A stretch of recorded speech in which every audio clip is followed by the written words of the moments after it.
Charlie. Roll Tide, roll, say it loud. We don't give a piss about nothing but the tide. Bama blood in his veins, got that crimson pride. F them trees, yeah, we said it out loud. And I love honeybees, now play it proud. We talking football, basketball, big time recruits. If they ballin' in the South, we lacing up the truth. Hood piano man plays better than three-stroke Charlie. Tougher than nails, smooth, not sorry. Roll Tide, roll, it's in the soul. From Tuscaloosa to the Super Bowl. Wood piano man plays better than three-stroke Charlie. Hey, what's up? What's up? Good morning, good morning, and good morning, and good morning. All that good stuff. Hey, welcome to the Long Run with Piano Man. It's your boy. It's me. It's me. Hey, I feel like on Andy Griffith. It's me. It's me. It's Ernest T. What's going on, everybody? Happy Hump Day to you. It's the Wednesday edition of the Long Run with Piano Man, and y'all know what time that is. It's We Want to Know Wednesday. Wow, boy, this week is kind of flying by. Piano Man had a busy week, and but you know what? But it is an important week, and for those of us, and you know, I wear my faith proudly, and everything. I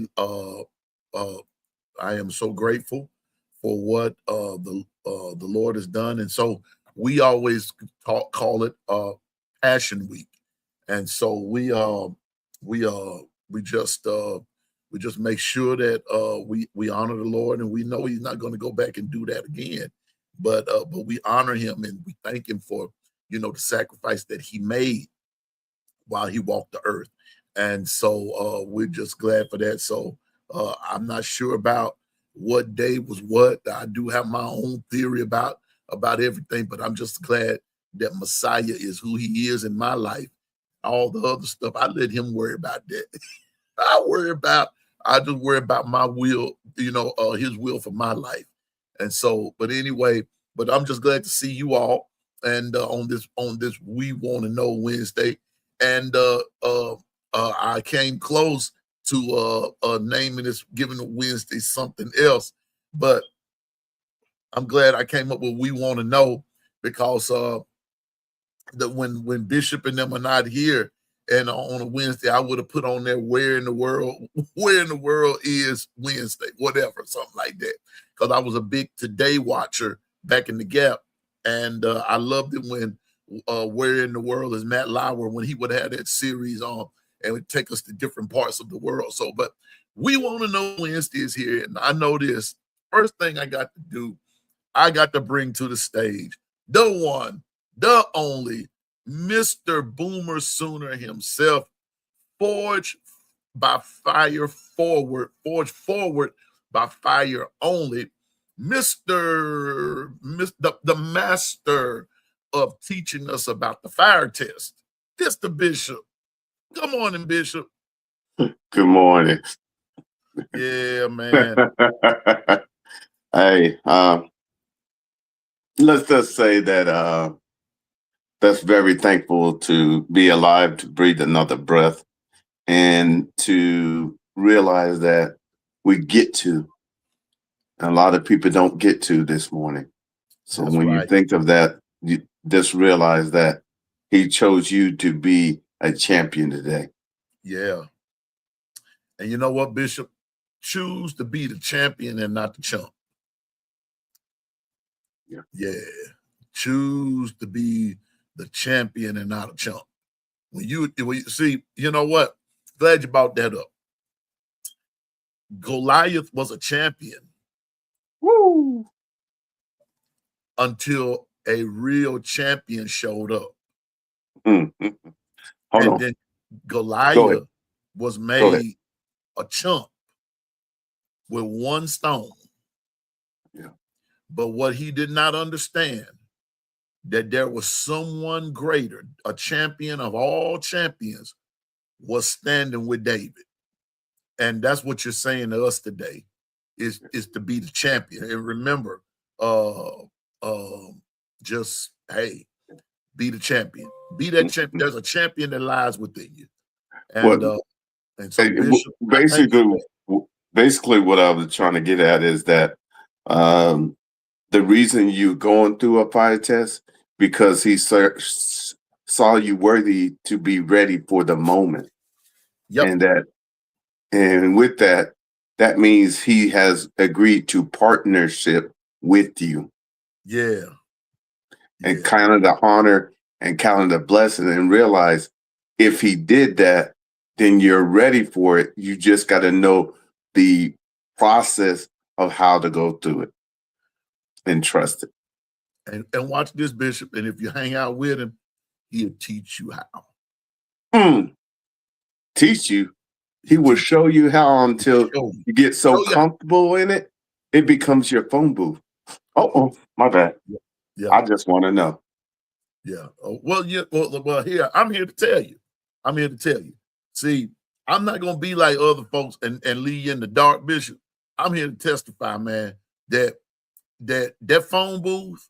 Listen, the phone booth, that the fight, and that pound of flesh is real. It's a real deal. It's And really and listen, you just said something, man. And I got, you know what? I think I'm finna write that down, Bishop. Every day, bro, we are in the fight for our lives. Every mm, day. mm, Every day. You just said it. Every day we're in it. mhm. And every day we go in that phone booth. But you got to choose how you come. First of all, you're going in the phone booth. Choose how you're going in the phone booth. Second of all, you know you got a fight on your hand. But the third thing, Bishop, you're going to choose how you come out. And let me add a caveat. The only reason you have a fight is because your systems are behind schedule and they have to go through the fire to be revealed their new orbit, their new system to be entered in. Yeah, That's why the only thing that can be tempted is time. And when we get impatient or we don't trust the process, but yet we get all the way to the end, and all of a sudden we start getting fidgety. I start thinking, well, I got to do something. No, he don't let it. need your help. He don't need your help. He needs you to trust him and to give him the glory, the praise, and the thanksgiving. You know what, Bishop? It's like you be telling us about the gumbo, right? Because you like when Yep. we get to spitting fire and everything. The thing Mm-hmm. about gumbo, you got to allow gumbo to go through the process. Mm-hmm. And in order for the gumbo to be gumbo, in order for a cake to be cake, in order Yep. for a pie to be pie, you got to turn the heat up. In Mm-hmm. order for fried chicken to be beef fried Come on chicken, now. baked chicken, broiled chicken, grilled chicken, it's got to be put in the fire. It's got to be the heat, the fire, everything. And that's all a part of the process. Now, you can fool around and take that bad boy out early if you want to. Guess Woo-wee. what? Guess what? Bishop, it's over. Yeah, It's yeah, over. yeah, yeah, yeah, It's a yeah. done deal. It's a It's done done deal. deal. And then you will say, well, I can put it back in there. Not really. No, you can't. No, you can't. So, hey, embrace your challenges and count yourself. Hey, count it all joy. Hey, man, I got this. Hey, he must think a lot of me to put me, allow me to go through this, knowing he's gonna go through it with you, right? Right. That's right. So Bishop, thank you for that, man. Mm-hmm. That he woke you up. He allowed you to see, open your eyes. You can see, you can think. You have the activity of your limbs. This, that, and the third. He allowed you to do all that. Why? Because it's time to get the gumbo started. And he's going to show you. He's going to show you. Bishop talked about caveats and everything. He'll show you little caveats of how you can even make the gumbo even taste better than what it is, than what it's supposed to be. Little And caveats here. hey, it's Yeah. April Fool's. Don't forget to purge your seafood. your I don't thought give a hoot. process, our Let me tell stinking you something. thinking. Hey, let me tell you something, Bishop. I don't give a hoot if it's June the 1st. You better purge them. You better purge the third crawfish. I mean, purge them real good. I don't care what day it is. Don't They bring call them mud bugs for a reason. They call them mud bugs for a reason. You better purge them bad boys out, or you will not be invited back to the seafood. I'm telling you now, you ain't coming. You ain't coming. All right. Hey, Bishop, you won't even make it as a guest. Don't we ain't inviting you. So, Bishop, it's good to see you, bro. Awesome. Hey, look him. Let's get to the chat because I want to know who up in this joint today so I can give somebody a hard way to go. I know Stephen Hicks is here. Stephen, let me tell you something, bro. Stephen Hicks, front and center, sir. Stephen Hicks is my brother. Hey, he a fire starter. Gone now. Wait a minute. Stephen Hicks. Front and center, Stephen Hicks. I need to see you right now. Stephen Hicks, I take you with me everywhere I go. Bishop, I found myself last night at church. My number one nemesis was at church last night. She cannot stand Alabama. She can't stand them. Uh-oh. She can't stand them. Oh, before I knew it, Stephen Hicks, I found myself saying to her, I wish you nothing but the absolute worst. Stephen Hicks, you rubbing off on us. Oh, man. Oh, boy. Bishop, we got to do something about Stephen, man. Look, anybody, I don't care, man. Arch enemy. I'm telling you, Bishop, let me tell you what the crazy part is. This is a pastor's the assistant district superintendent's wife. Hey, don't matter. It don't matter. Anybody gets it, bro. Anybody can get it. I mean, anybody can get it. So, Stephen Hicks, I want you to know, dude, you that absolute worst thing, it is how can we put that, Bishop? That's like what our mantra, our theme, or something. Yeah. You know what I'm saying? Yeah. With anybody except Alabama, we wish you nothing but the absolute worst. Oh my goodness. But yeah, Bishop, but I just wanted Stephen to know that, man. I'm finding myself saying that to everybody that I know that can't stand Alabama. That's my main thing I say to him now. So, Stephen, you the dude, man. You and OG Gill, y'all have made that a solid foundation. With the exception of folk from Alabama, the fans of the Alabama Crimson Tide. We wish you nothing but the absolute worst. What's up, Stephen Hicks? Good morning and roll tide to you, Stephen. That is our field general, Bishop. He's the field general. Yeah. Hey. I know he's ready for it. I want to know. Oh, shoot. They already got started, man. When we scroll up the chat, you'll see me when I start starting. Here we go. Yeah. Yeah, buddy. So good morning, Stephen Hicks. Everybody loves Ebony. Well, let me see. I'm going to have to do this, okay? I hate to do this, but I'm going to have to do this for Ebony. I'm just going to do this for Ebony, okay? Here we go. Oh, my God. Yeah, because we hadn't quite got the theme songs up hadn't quite got all the ladies walk up music there. But good morning, Ebony. How you doing in Roll Tide? Good to see you. Good to see you. William Bryant, my main man, him and that doggone Stephen Hicks, them the OGs of the group. What's up with you? Oh, Bishop. She's here. She's here. She's here. Let me see. She has this. Can you dig that, sucker? Y'all know who it is. It's the one. It's the only. It's Carla Hinton. Good morning to you, Carla Hinton. What's up, Roll Tide? Good morning, my friend. Good morning, bro. Roll Tide to you. Yeah, there's everybody loves Ebony. There is Stephen Hicks. I see Carla.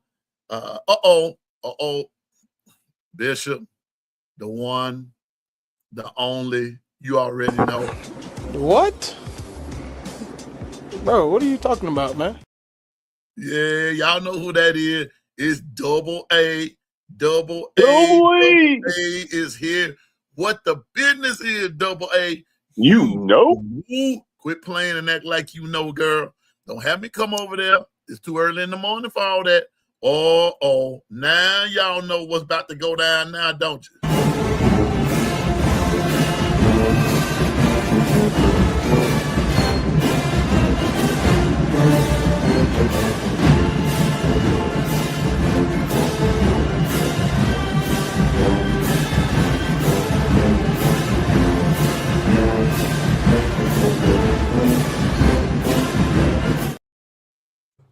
Oh my God. Yeah, y'all know who it is, Bishop. Who is it, Bishop? Lady Latoya. Yeah. What's up, Lady Latoya? What the business is? Roll Tide to you. You know what the business is. Quit playing, girl, and act like you know. William Bryant, Stephen Hicks. I see the Bishop in the chat trying to make it happen. Lady Latoya. I see me. I see me. I see me. All that good stuff. Let me see. I think that's gonna be about it all the way up. Okay, here we go, Bishop. Now I got to start starring these. Here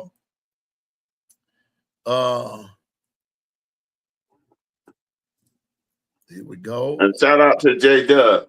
I know you watching. Keep your head up. What up? Let me see. There we go. I'm just starring some of them because they got started early, Bishop. All right. Let's stir up the gumbo now. Yeah, they got started early. Because I'm ready for a good bowl of gumbo today. Yeah, we got started early. I see Carla, there's William and all that good stuff. Yeah. You know we know Double A. You already know I know. Quit playing, girl. Don't I've been here before. Hey, we old souls, Bishop. We done been here before. You know. There it is. There it is. But when they see me and Bishop, they say, whoop, there they went. Hey, gone fishing. Oh, you're gone fishing. Hey, we're going to be singing that song. Hey, and we fool around there and sing Lamont Dozier in 1973. The fish ain't biting. I'm out here fighting. Life's so frightening. Ooh, you digging in the crates for real. Yeah, I'm out here scratching. Oh, pitching for a scratch. And I ain't catching nothing. Scratch cat fever. Oh man, now you ain't doing the Ted Nugent. Come on now. Hey, Bishop. Wait a minute, Bishop. Bishop. Her Highness is here. We got to do it. Y'all already know. Give me a hell yeah. Oh my God. You already know who's here. The GOAT is in the building. It's Linda P. What the business is, Linda P? Linda P, girl, you better act like you know what the business is, Linda P. You know. Yeah, girl, don't have me come over there wherever you are, because, girl, you on the move. We have to find. We look here, Bishop. We have to put an APB out on Linda, because Linda all over the place. Yes, I heard that. Good to see you, Linda. Twister, what up, big dog? What up? What up with you, player? Good to see you. All right, Bishop, here we go. Today is what we want to know. Yeah, here we go. So here we go. First question is going to be, Piano Man in chat, after A-Day, what do you want to be able to say? Example, after A-Day, I want to be able to say, we will be good no matter what quarterback starts. We want to know, what do you want to say after a day? What do you want to be able to say? So, Bishop, even though you Oklahoma, Mm-hmm. Hey, I can chime in. you can chime in. You can chime in. Hey, man, you family, bro. Hey, we just have two families. That's all it is. There you go. I'm a brother. I'm a brother to. I'm in my Bama family, and I'm with Bishop and my brother in the Oklahoma family. So so Bishop, So what do you want to say? Here's what I really want to see. I want to see there is continuity with the offensive line, and that there is a true remnant of them trying to make sure that the run pass ratio is established. Oh, wow. So what you're saying and not even in a roundabout way, it's called balance. Yep. Balance. That continuity is balance. Yes. After a day, I want to be able to say the same thing, Bishop, but I'm gonna tell you what I want.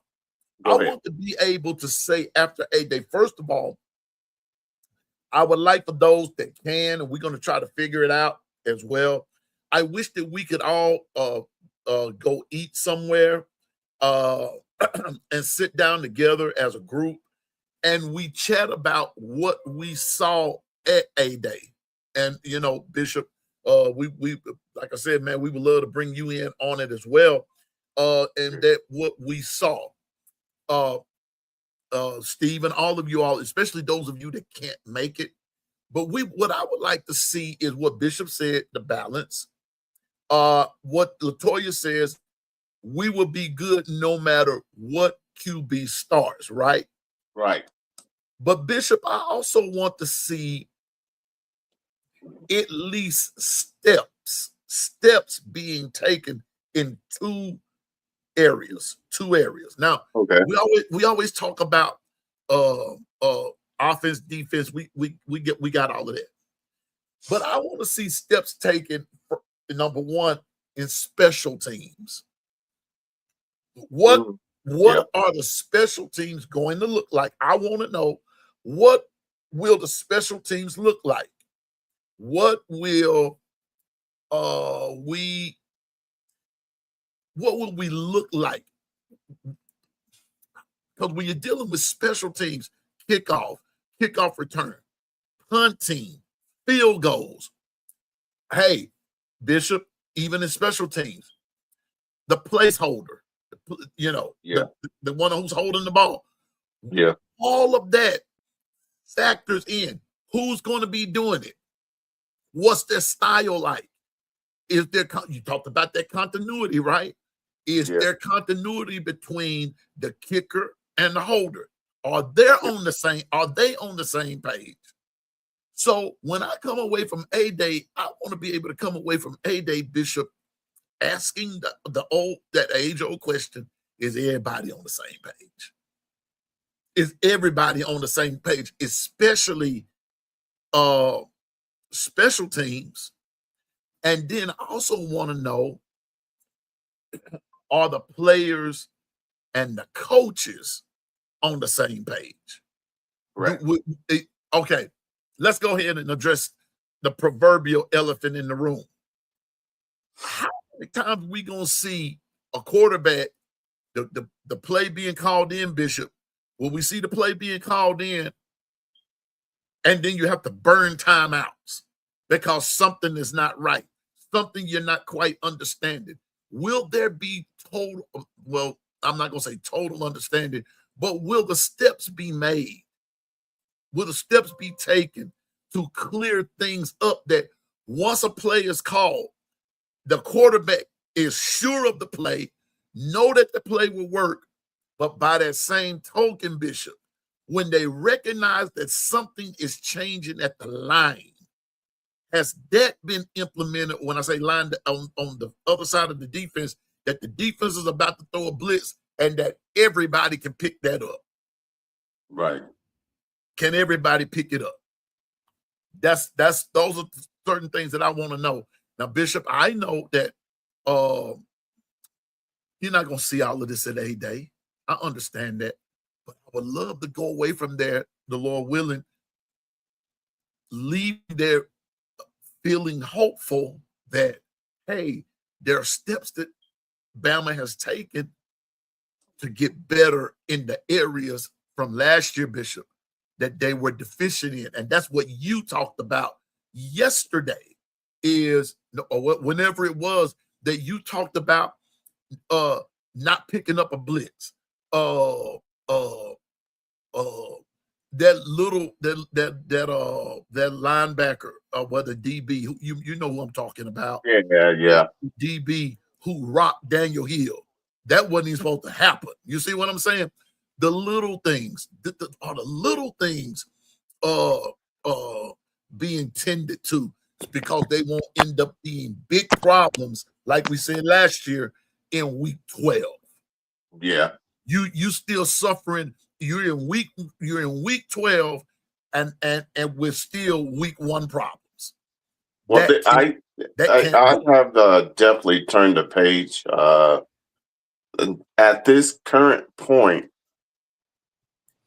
I just want them to recognize that nobody, in spite of what they might have put out here recently, nobody is a starter, and you allow for the process to keep going. Because if you're naming starters now, you're hindering your growth, because everybody should be sharpening everybody else. And we want to welcome into the kitchen. Hey, good morning, Governor. How you doing, my man? Morning, y'all.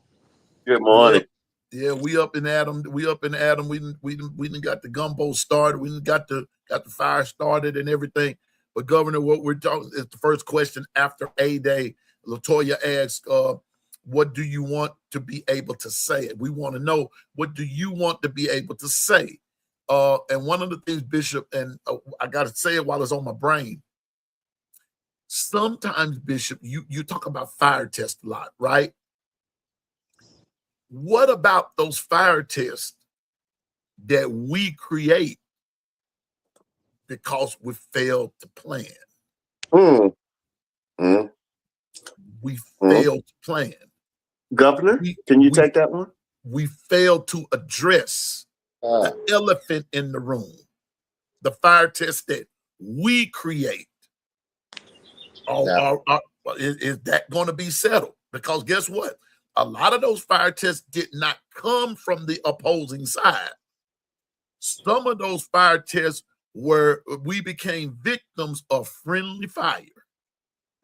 So when you say we, who's the we? Alabama. As a whole? As a whole. Okay. Whew. Okay, well, since we're speaking up as a whole, good morning, everybody. Morning, chat. We got too big of ourselves. That's with the whole facility of sports. Every last one of them. Not just looking at the football team, you said as a whole. So the whole school got too big for themselves. They started to put the carriage before the horse. That's what it is. Got too damn cocky. Let's keep it a buck right now. We got too cocky. We thought we were unstoppable. We thought we were gonna stay in this aura for the next 3 or 4 years. Because we have a lot of responses and there's me included, chat. I'm not excluding myself. I put myself in there. Accountability. So I'm gonna take accountability. I always kept saying that we were the standard. I've always kept saying that we're everybody's Alabama Super Bowl. But then I had to come down to reality at one point and said, how long can I keep using that same narrative? Because after a while, we're just debating on here or having arguments on here with other fans on the chat. We do this in real life. Y'all do know this too, right? Like when you go to work and you see another person with a different school on, and you might say Roll Tide, and they don't say it back, and they just give you that snub foot. Now you feel good because they're giving you the snub, but then you're going to start to have conversations like, what have y'all done lately? Yep. I have no rebuttal after that. See, when you have no rebuttal after that, then you start to understand, yeah, you can't live in that aura no more. This is facts. And it's okay. That's the thing. People don't want to admit that it's okay. We're not the same school. We're not the same teams. We're not the same no more. But Right. that's a good thing. You don't want to be the same all the time. Sometimes you got to be different. The reason why we became in that aura is because we started to do things differently. I'm confused. I'm just saying, the people when Nick Saban came, the Barry Bryant era fans probably didn't like it because it wasn't traditional. It wasn't the same. You might seen some similarities and some characteristics that you liked out of Nick when he first came, but it wasn't the same for y'all.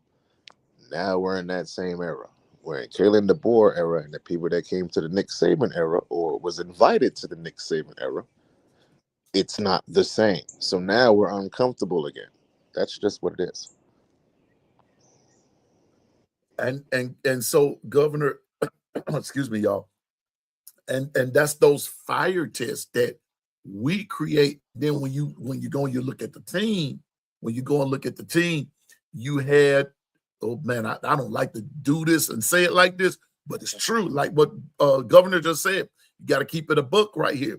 You still had you had the DeBoer era that had begun, but you still had people with that players there with a Saban mindset, you know, doing it one way, doing it another way. They butted heads.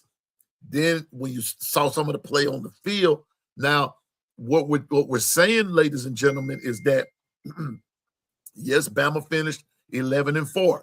Nobody's knocking that part.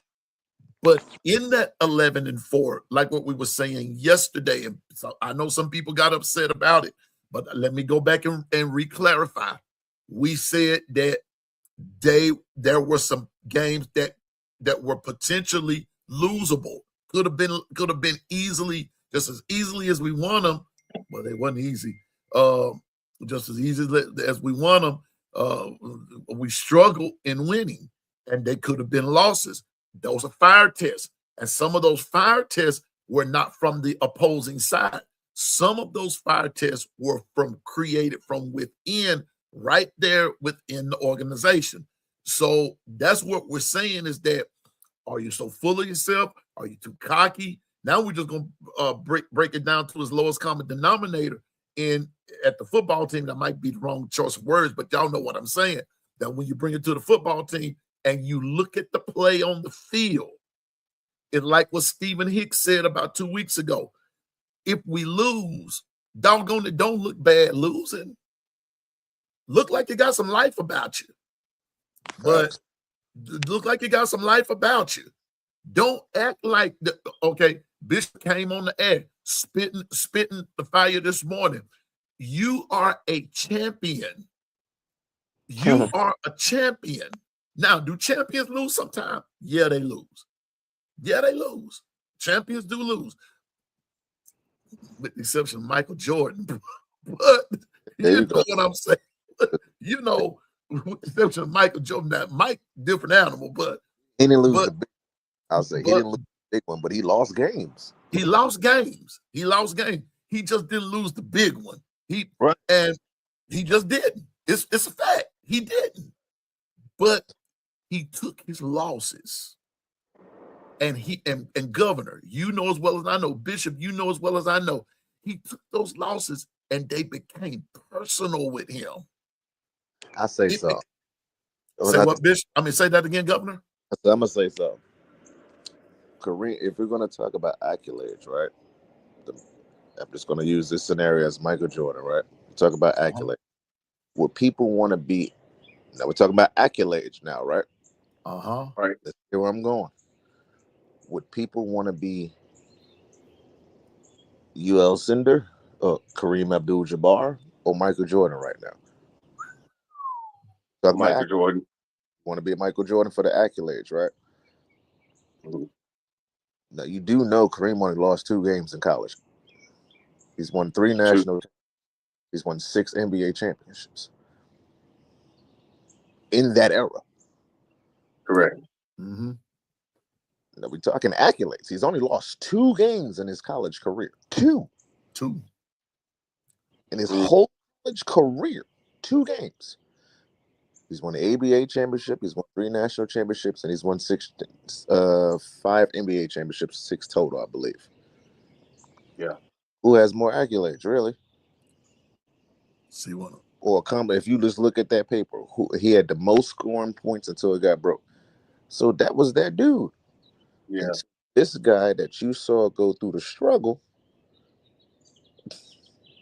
at a high, I'm saying at a higher level because, like I said, you had 2 different time periods. Kareem was doing this around a certain time era, which is very impressive to not only be mentally and physically capable of doing what he was doing in that era, and also protesting it. See, it's a lot that goes with that. But he never want to speak on that because he didn't want to speak on that. It's his right.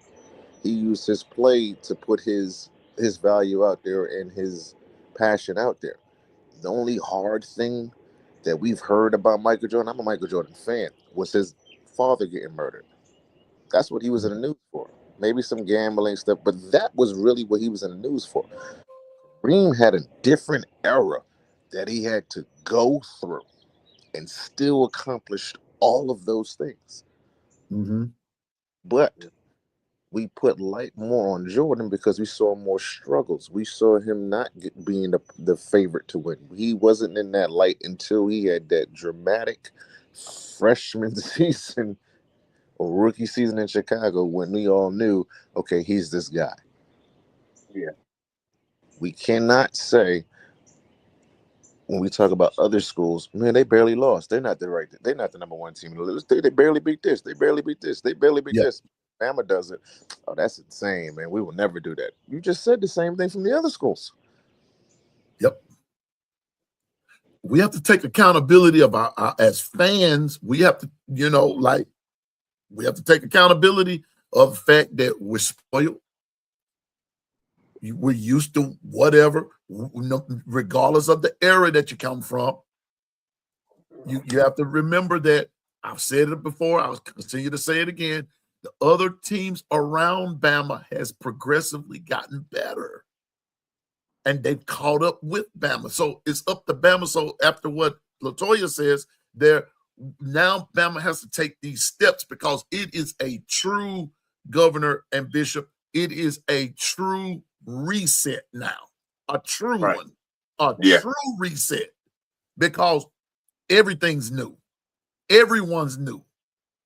It's true reset. So when I come away from A-Day, the Lord willing, next Saturday, Governor, I want to be able to say, and so I'm going to reserve that. Like I said, I'm looking at special teams. We already know offense, defense, but bro, I'm looking at special teams. What's going to be the relationship between the kicker and the holder for a field goal? What their relationship will be like?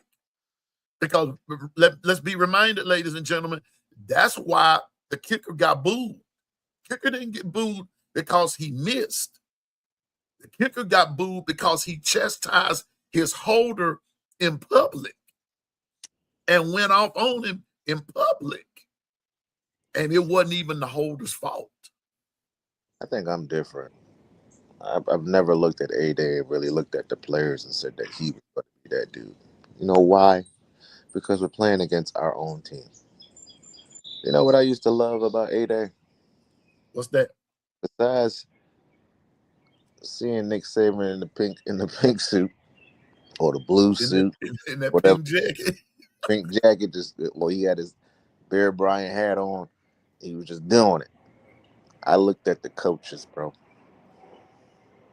I've always looked at the coaches. Are they interacting with these players? Are they loud?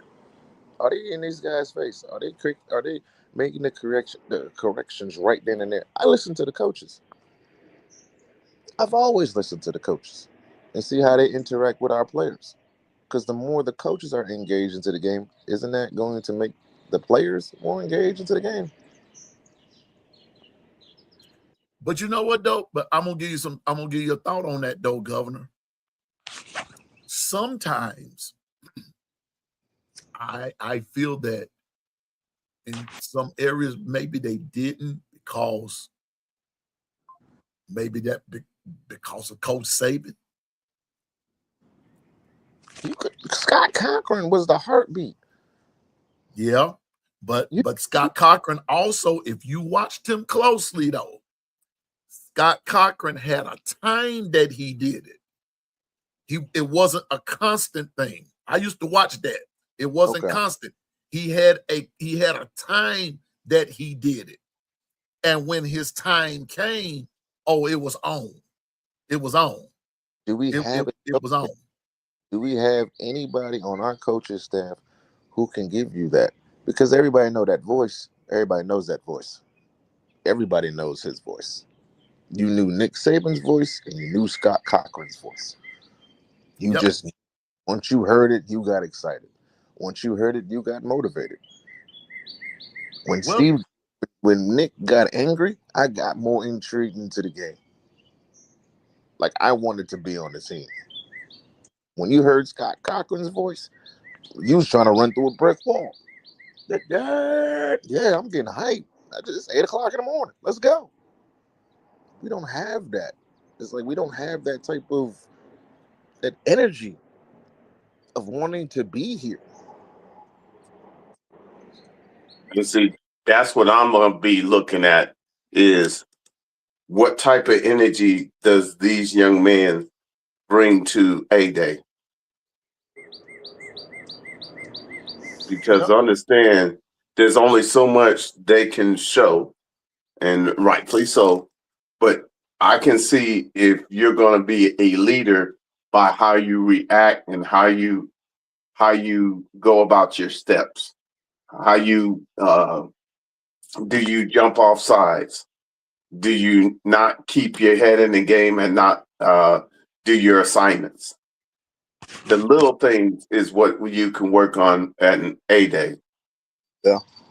Because you're gonna keep it real strategically bland right now because you're working on making sure everybody's doing the proper assignments.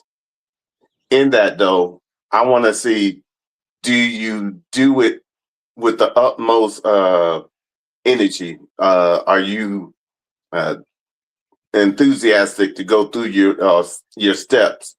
And if you make a good play, does other players come and congratulate them? Hey, good play. Let's get back to the huddle. All of that plays into now building a nucleus of a team that realize there's something on the line, and we got to keep working toward our goal because we got a lot to accomplish. That's like with and you're absolutely right, Bishop. I'm just looking at Latoya's comment. There's a lot of questions that you go for.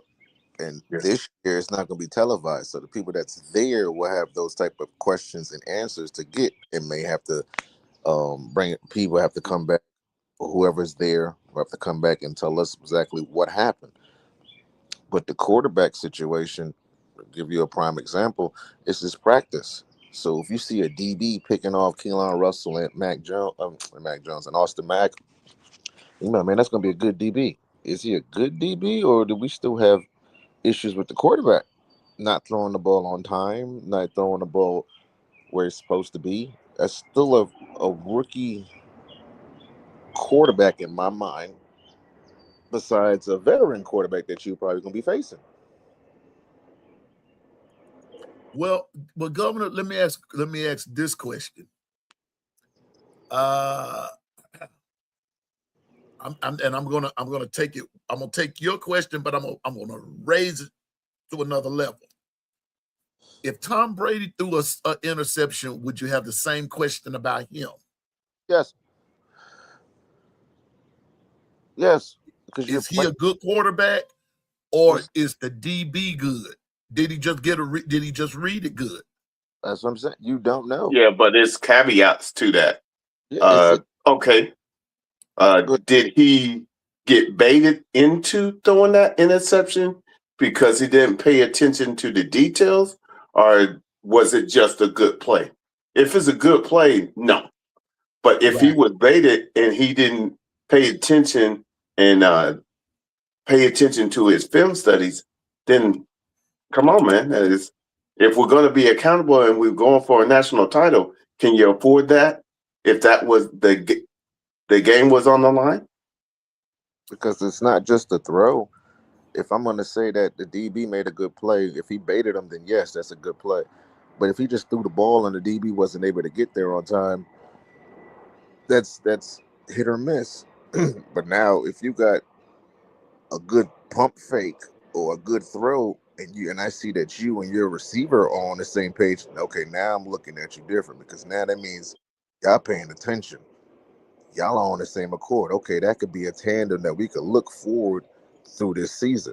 But if you just threw the ball and the wide receiver made a good play and the defense, it's still our team. We're playing against each other.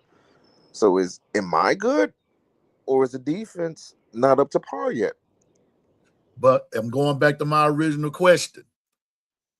Okay, if somebody, okay, I'll give you a good for instance.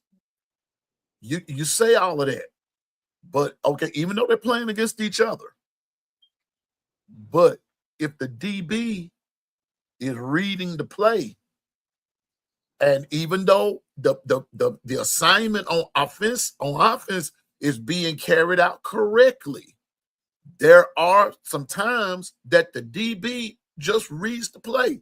That's not the fault of the quarterback. It's not even the fault of the wideout. It's just the fact that the DB just made a good play. Who you gonna blame then? I'm not blaming anybody. No, yeah. Okay, I get what you're trying. Go ahead. Like, I'm not blaming anybody, right? I say, okay, because it's different to evaluate an A game for football than an A day for basketball. It's a different how you evaluate those type of games, because more on the basketball is more of an ISO 5-on-5. You can run the play, but you'll see the tangibles. See, in football, there's a lot of things. You have a clock for the quarterback. The quarterback can't get hit. That's the quarterback cannot get hit. So did the DB really bait the quarterback, or it was a great defense of the? There's a lot of things that go into evaluating that. Because I see what you're saying, and I understand what you're saying. That's a great point. It's not really to put some blame on it. It's the fact of, are you watching film to change that, or did you really make a good play, or did he make a good play? Now, either way, I might be rambling. If the quarterback can make a good play or the defense make a good play, it's not to blame anybody, but it's the fact of, are you going to do that on the next play? Are you consistent? Because if the very next play the DB gets beat, okay, so that first one, but was just a mistake on the quarterback. There wasn't a great play on the DB. Well, it goes back to like what I said. Those things will be answered in time. Today is April 1st. Oh, yeah. And so let's see what happens. Yeah, we'll see. We'll see. But that was a great question.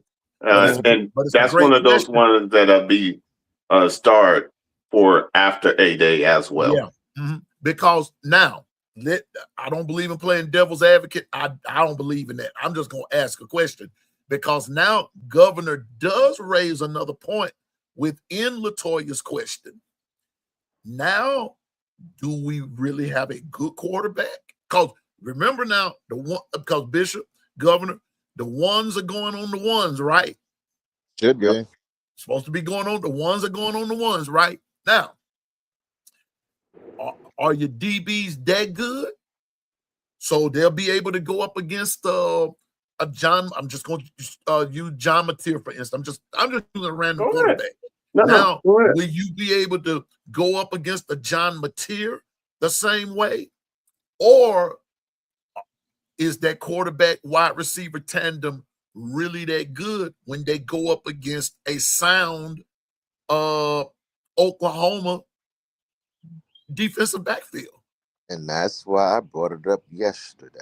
So that's why I'm saying that that question is going to depend on the situation, because your question is valid. It is. Ones on ones, yeah. But at what point do you differentiate that, hey, we actually got a solid defensive backfield versus that quarterback wide receiver tandem is actually that good. But see, two things. This is the reason why I brought it up yesterday, P. I said, at the end of the day, we're going into this season with a new quarterback and a new team. So what you saw your team last year, you're going to have concerns for this year because, one, we have a brand new starting offensive line. New. You have a quarterback, either one, who hasn't played in 4 consecutive games as a starter. You got to put details on it. As a starter, we don't have a quarterback that's played 4 consecutive games as a starter. I'm not talking about garbage time. I'm talking about starting the game from coin flip to the 0-0-0-0. We don't have that. But here's my question to Latoya. Why are we talking about the quarterbacks? In order for a quarterback, great quarterbacks always have what? A great running game. There you go. If you don't have a running game, I don't give a damn if Jesus is back there. He can't run all day. Well, she's saying, though, but look at the end of her statement. We will be good no matter what quarterback starts. How can you say that if you have no running game? But how can you say that if you have no O-line? The O-line is who is, and I've been saying this for 2 years. It don't matter who the quarterback is. It won't matter who the running back is. If you don't have a solid O-line, ain't neither one of them going nowhere. Both is right. You need an O-line to run the ball. You need an O-line to pass the ball. So the question is, how is the O-line going to be? Forget the quarterback and everybody else. Forget the tight end, forget the wide receivers, the quarterback, and the running back. If you ain't got no O-line, who cares? And there's Steven's question. Go ahead. There's Steven's question, Bishop and Governor. I want to know how everyone feels about the improvement of the O-line. And there you have it right there. He asked that early this morning. That was his first question. Well, actually, it's the second one. I ain't going to show y'all what the first one is. Yeah, he's wilding on the first one. He was wilding out on the first one. But that's my thing right there. I don't care if the quarterback is Bozo the Clown. If you don't have an O-line, and Governor, before I even started this podcast, and we were all in our other group over there. Didn't we all talk about the O-line? Every time we got on the call. Every time, Bishop. Every time. Every time on the call, we talked about this very thing, the O-line. And it's and Pete, you saw what I sent you on some of the tape I've been breaking down on what's important right now in A-Day. You want to see, like, I don't know if the O linemen they hit the sled, the 100-pound sled, right, or not.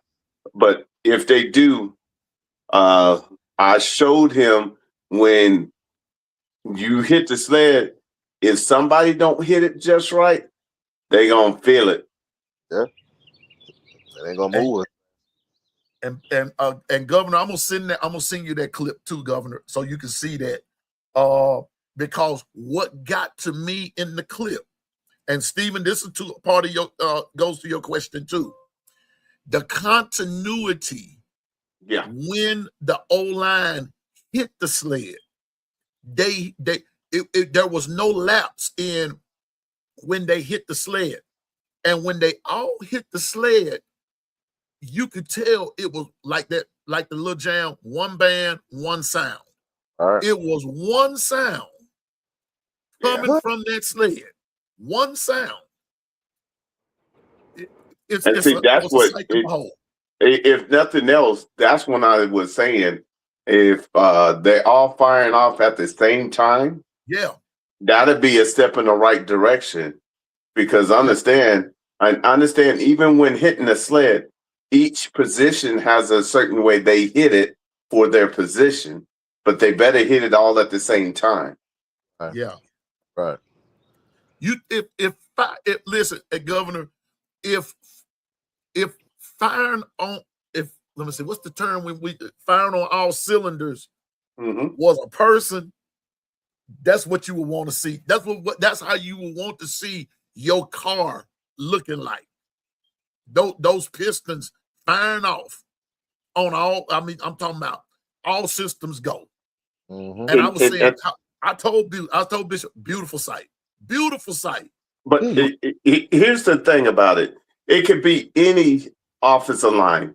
Let's keep it opponentless. The key is your offensive line recognizing there's importance to making sure, since we all have came in from the portal, to make sure that we are doing the extra on our own so that the continuity flows. You cannot assume anything and you're already behind schedule. Yeah.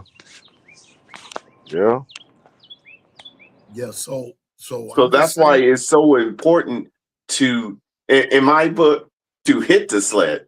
Because when you hit these new sleds, each bag is 100 pounds. So in order to move that sled, you move. Usually, what they do, they build where the offensive line coach can stand on it, and then you got about 600 to 700 pounds. And if they don't hit it all together, it won't move. And the first person to hit it without the others is going to bounce to the ground. And that's would be my thing. If I was there, and P made a great point. You made a great point. I won't even be looking what we need to be looking at right now. It's not the defense. It's not the special teams right there, because that's just going special teams. That's just going through your practice. You're going through your form and your technique. That's how I look at it. There's really no pressure on it. You're just kicking the ball. I'm not looking at the quarterback. Not looking at the defense. I'm looking at this offensive line. Yeah. If y'all go out there, because I'm not going to be there. If y'all go out there and you see this offensive line like moving people, getting out in space and blocking, and the running backs hitting those holes, then I'll get excited. Because I don't care who's back there. If our offensive line can control the line of scrimmage, you could do a lot of things. The quarterback doesn't have to be a Tua or be a Bryce. He can be a Tom Brady. Tom Brady didn't run a lot. He ran when his need to. Peyton Manning did not run a lot. He ran when it was needed to. But you know what's great about both of those quarterbacks? They had an offensive line, or they had a connection with their offensive line. Yeah. Peyton Manning and Jeff Saturday. Yep. Dallas Clark was his safety blanket. That tight end. Yeah. No doubt.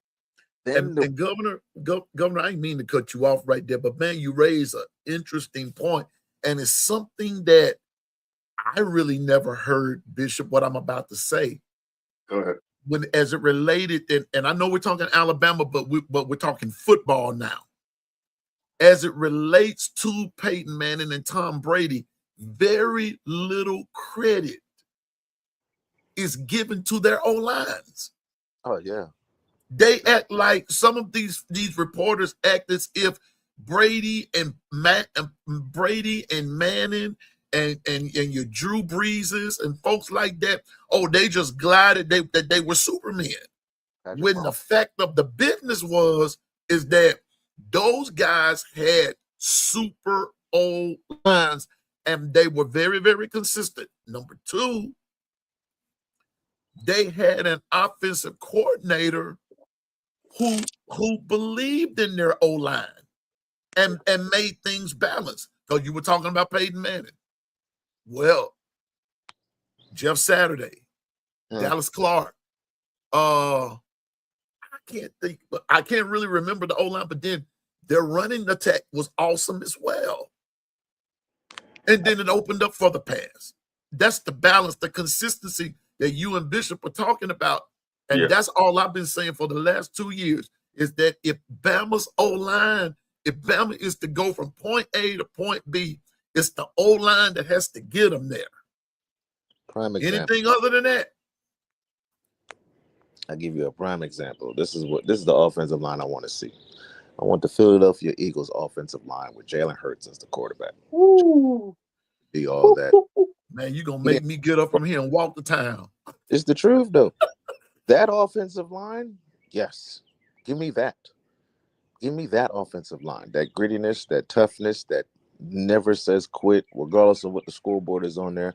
You didn't have a 10-time Pro Bowler in the back. You didn't have a guy sling the ball 80 yards all over the field. Nope. No, the offensive line allowed him to do what he needed to do. It was either run the ball, pass the ball, the tush push, whatever it was. But that offensive line was spoken before everybody else on that team. That's a fact. I'm going to tell you what. Nick Foles because his offensive line. I'm going to tell you what. Wait a minute. I'm getting ready to go somewhere with this right Come here. on now. What? I'm going to see if this going to ring a bell with you, Governor. Cam Robinson, Ross Perschbacher, Bradley Bozeman, Alphonse Taylor, Jonah Williams. Dude, that sound familiar? Sound like some teams. Sound like some national championship teams right there. You remember them cats? I remember them cats. You that was Bama's O-line 2016. That was them, man. And they made the most of their time because there was no doubt that whenever called upon, they did it with efficient and effectiveness. You had to where you don't even notice them. You're just noticing who's doing the scoring or who's doing the passing. That's when you have an awesome O-line. Our offensive O-lines and those national champion teams is the reason why our defensive players have names. Facts. Thank you. That's it. That's the iron sharpen iron. That's what you need to have. The reason why our defensive linemen and defensive players have names.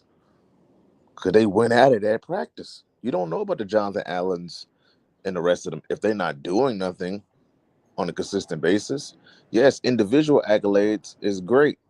But if your line is trash consistently, how does that help the defense? Will Anderson is a dog. We know that. We knew that already. We knew that when he came in to Bama. And he did what he did. Number 3 overall pick. Could have been number 1 if Bryce didn't go number 1. But what the offensive line that he was going against, the ones that we've seen in the past. Watch this. Governor, here you go. Here you go. Because you always bring this, you always shooting this particular team up. But I'm not even going to give it a year. You already know what I'm about to say. Try this O-line for size. Barry Jones, Chance Warmack, Anthony Steen, Cyrus Quanjo, DJ Fluker, Anthony Shepard, Chad Lindsey. Want to take a shot at that year? You already know. Is that the 2011? 2012. Now, since you wrote off those offensive line on 2012, run them defensive line. Run that same defensive line. Okay, hold up for a minute. I got you right here. Because of the battles they had in practice, they all created they all were champions when it came time. You walk out of that tunnel, the Alabama tunnel, it says be a champion. Be a champion. Let's see, right here. Hold up a minute. Run that defensive line. That's what I'm trying to run them now.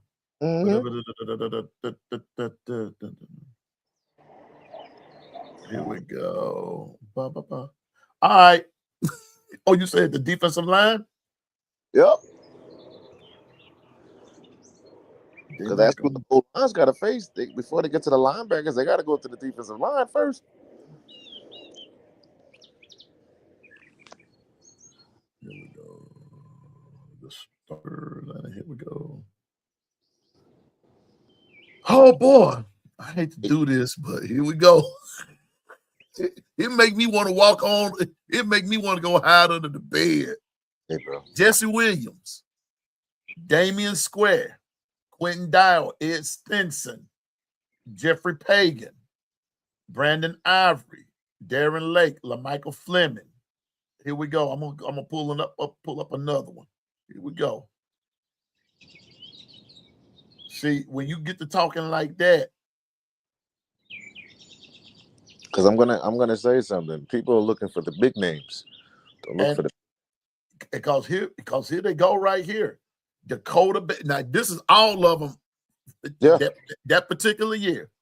Dakota Ball, Chris Bonds, Quentin Dial, LaMichael Fannin, Brandon Ivory, Corin Curvin, Darren Lake, Wilson Love, William Ming, Michael Newsom, Anthony Orr, Jeffrey Pagan, who was a beast, DJ Petway, Damian Square, Ed Stinson, Dalvin Tomlinson, and Jesse Williams. Like, come on now. Come on now. Collectively, that group was crazy. Yep. On both sides. They're looking for the big names. I don't want the big names. That collective group made that offensive line. That collective group on the offensive line made that defensive line. That's what we need. I don't care about nothing else right now. The running backs, the wide receivers, the DBs, the linebackers. I don't care about nothing else right now, because if you can control the line of scrimmage, you can control the game, period. Your linebackers is going to feed off of what your defensive line is doing. Your running back and your quarterback is going to feed off of what your offensive line is doing. That opens up for the quick screens. That opens up for the tight ends going down the goddamn field. It opens up your running back game, your lanes. It opens all of that up for you. But Watch if this. I we don't just have pulled up a stat. I ain't mean to cut you off, Governor, but watch this. And you were talking about stats and this and that and the third of what they did, all of the elements involved. And we're looking at something here. We're not comparing teams. We're comparing mindsets. it's different. AJ McCarron that year threw for 2,933 yards. Eddie Lacy that year on offense ran for 1,322 yards. Amari Cooper that year had a 1,000 yards receiving. But let's switch to the defense. The leading tackler, C.J. Mosley, with 107, and Ha Clinton Dix with 5 interceptions. But as you go on down, this is what Governor's talking about. You know a name they didn't throw in there? Well, because he didn't play on you asked about D-line. But here we go. You know who the second leading tackler was behind C.J. Mosley? Nope. Trey DePriest. Trey DePriest, my boy. But watch this, Bishop. Woo! You're gonna like this, Bishop. You're gonna like this, Stephen Hicks. Y'all gonna like this. C.J. Mosley had 66 solo tackles. Right. I just told y'all Trey DePriest was in second place with guess how many? 50. He really wasn't even in second. Because what got him up there was the fact that he had other assisted tackles, but they got Trey DePriest right behind him with actually. Let me put the total tackles. My bad. Let me do it this way. It's going to give off a false narrative here. Trey DePriest was second with total tackles. CJ had 107. Trey DePriest had 59 total tackles. Yep. Now tell me who was the dog of the defense. Documentation beat conversation. C.J. Mosley Yeah. ran the doggone thing, and he proved it, and the stats back it up. And why was he able to have so many solo tackles? Cause look what the D-line was doing for him. He could just play freelance, bro. He could just freelance. He don't got to wait for no offensive line to come touch him and shit. None of that. Defensive line, boom. Trade the Priest, 59 total tackles behind C.J. Mosley, who had 107 total tackles. Watch this, Bishop and Governor. But guess who's third behind the Priest and Mosley? D. Milner. D. Milner. Damn. D. Milner. That's a name I ain't heard in a while. D. Milner. Behind D. Milner, guess who was next? Vinny Sinceri. I ain't got to go no further. Your secondary in top tackles. Your secondary. I ain't got to go no further. I ain't got to go no further. Watch this, Bishop. Bishop. This is what Governor's saying. Who remembers Nico Johnson? I do. Do that name really come up in a lot of conversation of Bama greats? No. But guess what? Nico was 1, 2, 3, 4. Let me say 1, 2, 3, 4. He was the 5th top tackler. And that's what I'm talking about. And that's all the Governor's saying, y'all. We want to talk about the primary positions, the quarterback, the running back, the DB, and wide receiver. That's not the game. The game is in the trenches. They can't do nothing without the trenches. I don't care how great you are. Deion Sanders is probably the greatest athlete of all time. Athlete of all time. Can't do that without a defensive line. I don't care how many times you shut down that side of the field. Yes, you shut that side of the field, you taking care of your assignment. But if your defensive line is trash and they're going down the field, what great are you out there? Mm-hmm. I'm just looking at some stuff, man. I'm just looking at some stuff. I'm just looking at it. But wait a minute. Hold on. As you look at each side of the ball, ask yourself, what's the one constant in each one he keeps bringing up? That's for the chat. You might have to reword that. Okay. You're going to have to reword that. I know. When you looking at those O-line and D-line, what's the one characteristic or the one detail that propelled them to be who they are and come across and finish with a natty? I'll wait. Did that help? That should have helped.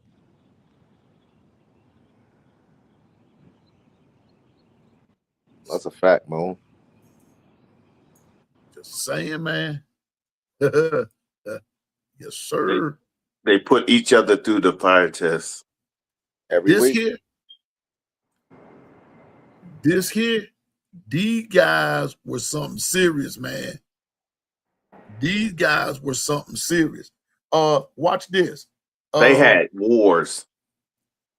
They had rumors of wars. They fought before practice and after. Facts. Hey, Governor, who remembers Dion Ballou? I remember him. Number 13, defensive back on the team of the 2012 championship. How many tackles he get?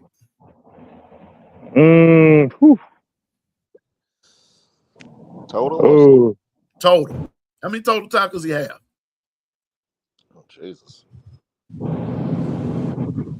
I need help. Somebody in the chat, help us. 40 total. Yeah, help me out. I don't remember the tackles he had, but I remember he was on the team. But guess who was ahead of him? Who that? Adrian Hubbard. Guess who's ahead of Adrian Hubbard? Robert Lester.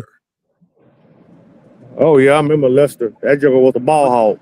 But guess what? When you talk about Bama greats, those guys' names not even brought up. No.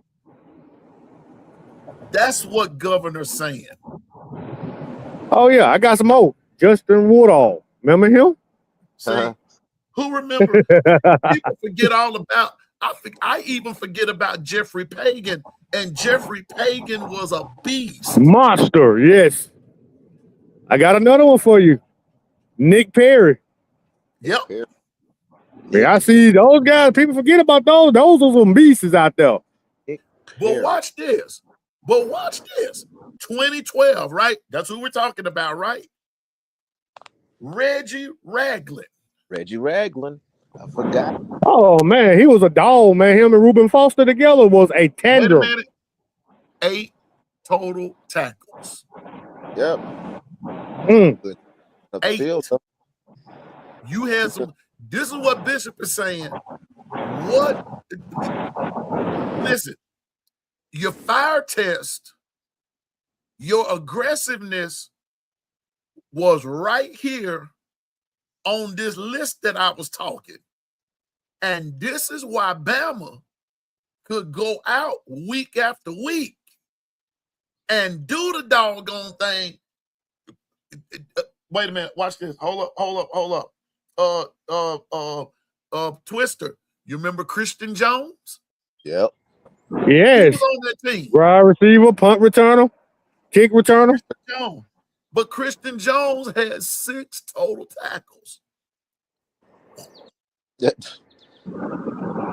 Was it another Christian Jones? Because there was 2 of them. Which one? The linebacker or the wide receiver?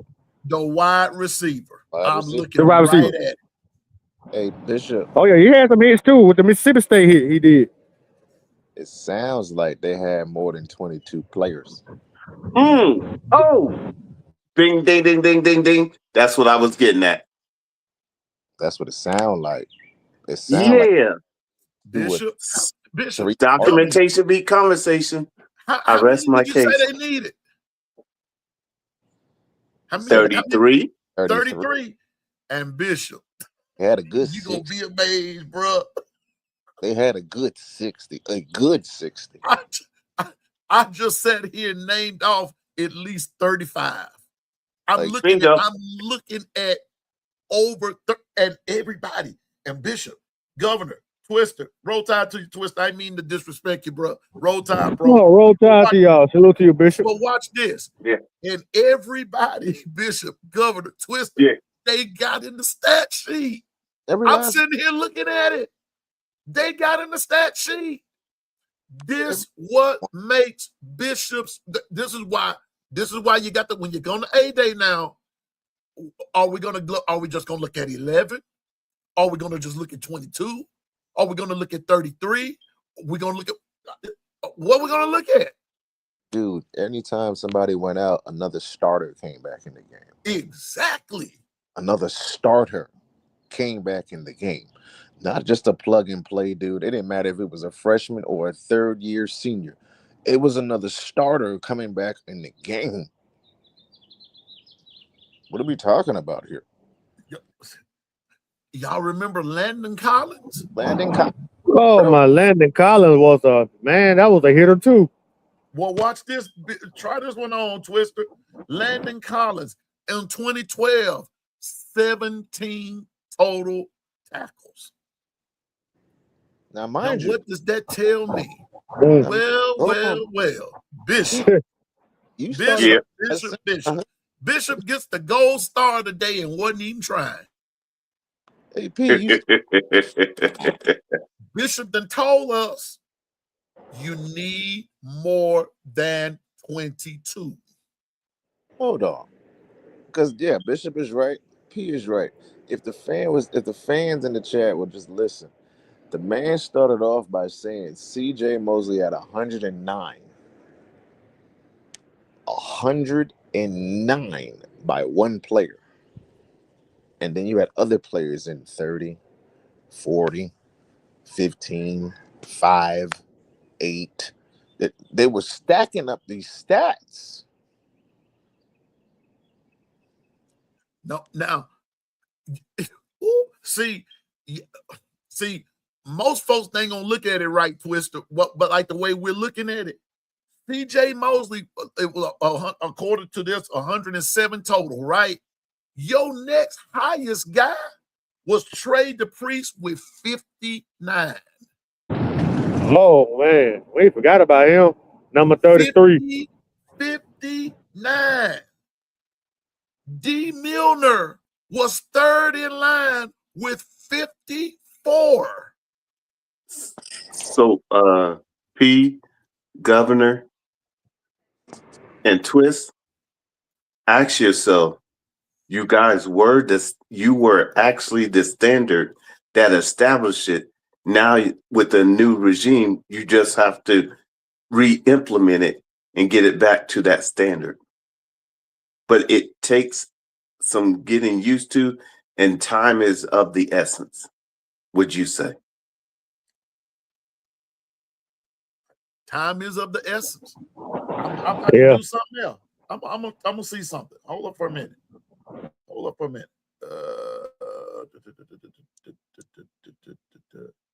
for just a second.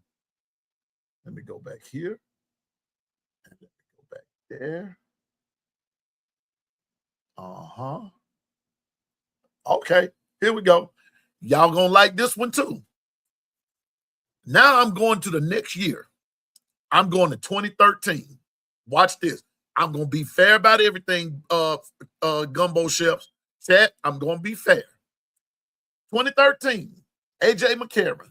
Next year, he threw for 3,063 yards. TJ Yeldon ran for 1,235 yards. Amari Cooper, 736 yards receiving. And here we go. CJ Mosley, 106 tackles. Now let's go on down. And we lost that year. We didn't even win the championship that year. Now watch this. No, that was the dreaded 2013 Auburn and Oklahoma game. Yep. The Auburn game kept us out. And the BCS. Watch this. Yeah. Here we go. Governor, Bishop, Twister, watch this. Total tackles, CJ Mosley, 106. Y'all care to guess who was second? Damn. Take a wild guess. We called his name earlier. Landon Collins.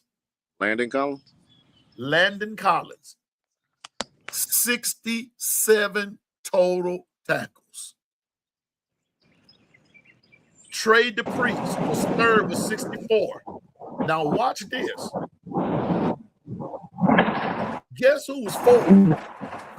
Clinton Dix with 50. Big jump. But it goes back to like what we're saying. Everybody made this list and they accomplished something and they brought some things to the table. Everybody brought something to the table. Cause here you go now. Here go my dude now. Sean Robinson. Dog. 38 tackles. That was one of the meanest goddamn defensive tackles ever. Dog. Watch this. And then here's the year. I can't. Wait a minute. Eddie Jackson, 19 tackles. Bishop, once again, the gold star, sir, without even trying, sir. That's all I got to say. Bishop, that's another word because we done heard this man's name 3 times. It's called retention. And CJ Mosley is retention. Mm-hmm. CJ Mosley, retention. Landon Collins, retention. Trey DePriest, Clinton Dix, Ed Stinson, Jared Williams, Sean Robinson. Adrian Hubbard, Jeffrey Pagan. Oh, Denzel Duval. Duval. Cyrus Jones, Duval. Vinny Sensuri, John Fulton, Eddie Jackson, Reggie Ragland, Dylan Lee. Jonathan Allen is on this list. I'm looking dead at it. 2013. Yeah. What year are we talking about? What defense year are we talking about?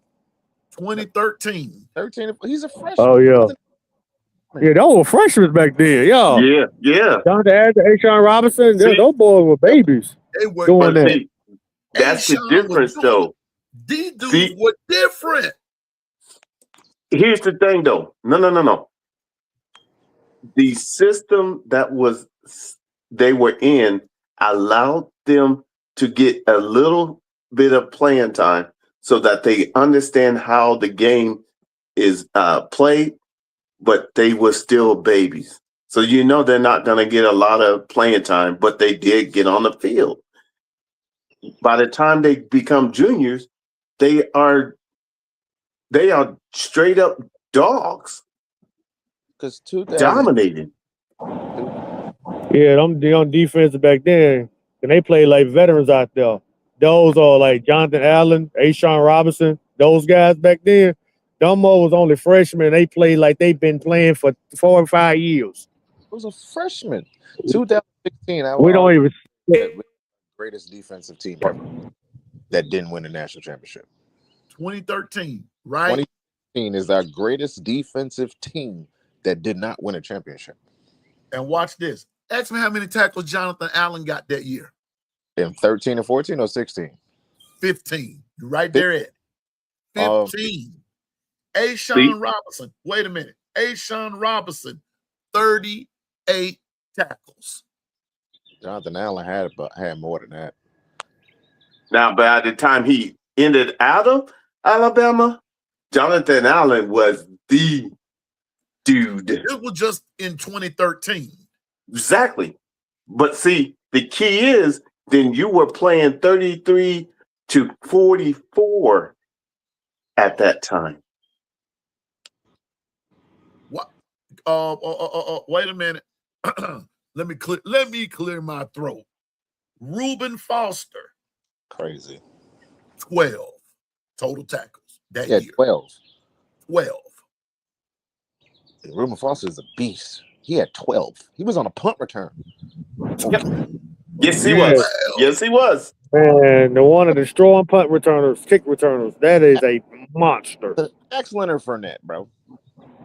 And wait a minute. And Leonard Fournette run around here talking about, I don't remember the hit. I bet you don't remember I bet you don't. Your brain's been scrambled, bro. You ain't been right since. Bro, you ain't been right since that hit. And a couple of years before, after that, he was still getting popped by that dude. And check this out, you guys. Now, he don't remember the hit. He just don't want to remember. He don't want to remember it. He want to forget about it. It's here's the thing. You guys know, and you're starting to see what I've been saying all along. It's just in a new dispensation, and the Borg and them have to catch that this is the norm in order to make the national championship. They have to develop on that type of mindset. Great comment, Ken. I love Ken, that. I'm going to leave that up there for all the world to see. That's what you get. That's comping right there.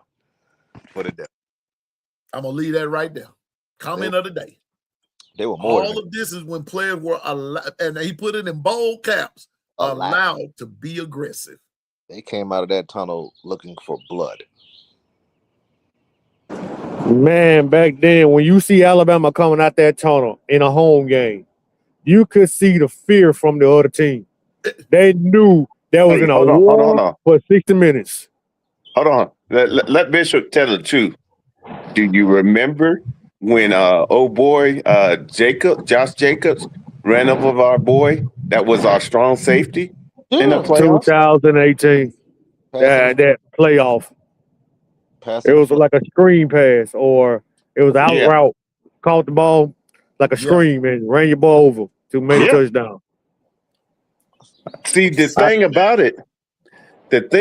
it is you got to tell the truth, because no matter where you're at in the fire test, if you tell the truth and you allow it to mold you, you could go into greatness, because you'll learn that there's levels to this. And if you want to be in the playoffs and in the national title, you got to pay attention. And this is just go past just Saban. All the national championship head coaches knew this, and they realized that they could not, without a doubt, let something slip when you're playing throughout the season and not have it come back and exploit you. That's why adjustments and making sure you have competitive depth and they are essential to winning a national title. Essential. We got spoiled, man. We didn't start seeing the writing. That's okay. And see, that's the truth. If you know that, now let's move forward. What do we do to now get back on that grind? Because see, what it is we did too. Come on, man. Until we moved to the SEC and started understanding how we need to rebuild our O-line and D-line, we were running through the Big 12. But when we got to play you guys and others, come on, man. It wasn't even there was no question. The only time that we were even competitive is 2017. And that's with what's his name as the quarterback. And still, we didn't have the type of defense we needed to have. Mayfield. Yeah. These are facts, though.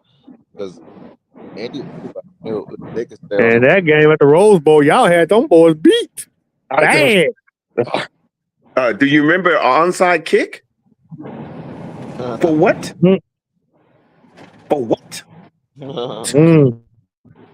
See, these are the little nuances that, as a former coach and you guys former players, and when you really assess everything and you start breaking it down, you start understanding momentum and being able to control the clock is highly important. Because what did they do in the second half?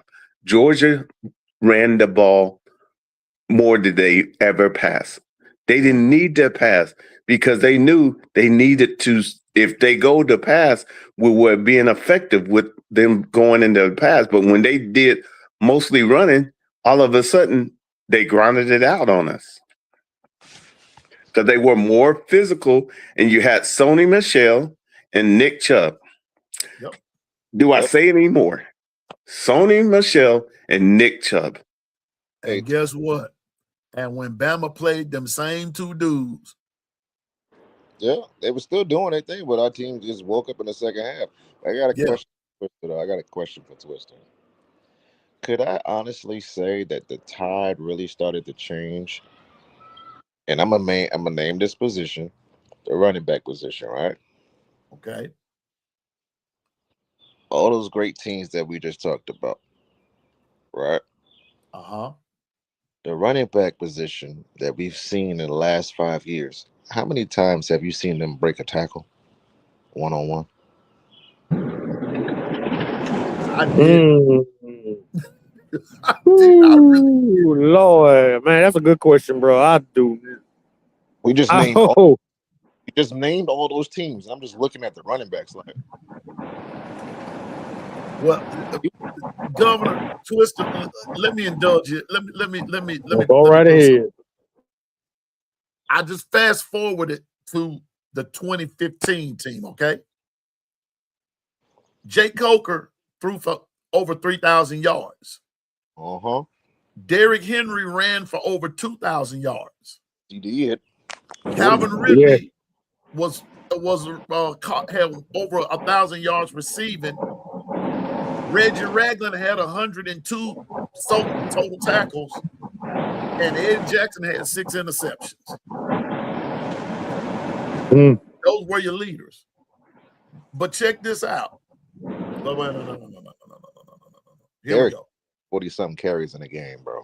Yeah, he was a real workhorse. Game. He was that cow. He was that cowbell runner. But I want to go to the passing for just a second. Calvin Ridley had 1,045 yards receiving, but Darius Stewart had 700. Quiet. A quiet 700. Yeah. But watch And this. he was aggressive too. As hell. But watch this. But O.J. Howard had another 600. Ooh, a dog. Oh yeah, he broke out. Yeah, he broke out that championship against Clemson. 2 touchdowns. That when he really broke out, really showing his speed and athleticism for a guy 6'6", 250. See, Yeah. what we're saying is that you got to go back to what Bishop was saying. You need more than 22. This has got to be a collaborative effort on everybody. Everybody. What are we saying without saying it? Competitive depth. That's the epitome of it right there. Hey, P, you remember our Discords? I know you remember our Discords. Yeah. Our Discords. Didn't I always said the standard was 3 years and out? Yeah. 3 years. Yeah. At the same school, their mindset was 3 years and I'm gone and I'm giving. This coming out of these former players' mouths. Yeah. Yeah. Be exact. Our goal was 3 years and out for the next guy because the running back room had dogs left, right, and center. We had so much dogs in our running back room. People forgot. We had Alvin Kamara committed, bro. Yeah. He was on the squad before he went to Tennessee. Yeah, his number was 21. He was just behind Derrick Henry. Yep. Documentation beat conversation. Yeah, we had some monsters on running back. Come on. Moon Rocker, what we're saying is Darius Stewart was quiet with it. Why do I say that? You didn't. Yes, he made a lot of noise, but who was the first person you thought about receiving? It was not a Darius Stewart. It was Calvin Ridley. Even though Darius Stewart made that touchdown catch against Auburn, and I'll be quiet. Yeah, yeah. Take him Coker in the back of the end. Yeah, that was one of Jake Coker's greatest dang plays. Yeah. He avoided 2 sacks and threw that bomb down to Stewart. Beautiful. Yeah. So that was John Elway-ish. Yeah. Oh man. I'm just saying, man. The catch. So what we're saying, well, at least this is what I'm saying. I'm not saying that these guys got to go out here and be these guys from old because they won't be that. They won't be. Yeah, no, we ain't. What we're saying is the effort needs to Man, we ain't gonna never see that ever again. The effort needs to be there. Collaboratively, it's got to be there. Not just one player here, one player there, this, then the third. I'm sitting up here reading stats, man. Let me go back to my favorite part over here. Let me get back to the defense again. Let me go back to the defense. Jonathan Allen earned that spot. It wasn't given. Ooh. In this particular year, since you brought up Jonathan Allen had, I just saw it. Jonathan Allen had 36 total tackles. His freshman year? What year? This is in 2015. That's his sophomore year, I believe. That's a sophomore. I think it's a sophomore year. Yeah. I think it's a sophomore year. He had 30 something tackles. Let me see. Let me go back. Jonathan Allen. He had 36 tackles. How many sacks he had? Reggie Ragland had 102. Reuben Foster had 73. Come on, bro. You Hey, Yeah, them boys were hitting.